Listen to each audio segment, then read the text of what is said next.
শোক আর শ্রদ্ধায় চিরবিদায় নিলেন বিমান বাহিনীর পাইলট আসিম জাওয়াদ। মানিকগঞ্জের সেওতা কবরস্থানে নানার কবরে রাষ্ট্রীয় মর্যাদায় সমাহিত করা হলো তাকে।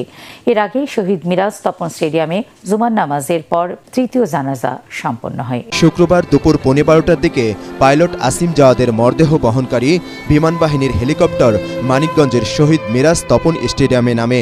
তার আগেই এলাকার মেধাবী এই সন্তানকে শেষবারের মতো এক নজর দেখতে সেখানে ভিড় করেন নানা শ্রেণী পেশার মানুষসহ স্বজনরা। লাশ দেখে কান্নায় ভেঙে পড়েন মা নীলুফা খানম সহ স্বজনরা। এ সময় এক হৃদয় বিদারক দৃশ্যের অবতারণা হয়। জুমার নামাজের পর স্টেডিয়ামে পাইলট আসিম জাওয়াদের তৃতীয় জানাজা হয়। এরপর লাশবাহী গাড়িতে করে মরদেহ নেওয়া হয় সেওতা কবরস্থানে। সেখানে আনুষ্ঠানিকতা শেষে নানা রৌফ খানের কবরে সমাহিত করা হয় বিমান বাহিনীর চৌকস এই পাইলটকে। পরে তাকে রাষ্ট্রীয় সম্মান জানানো হয়।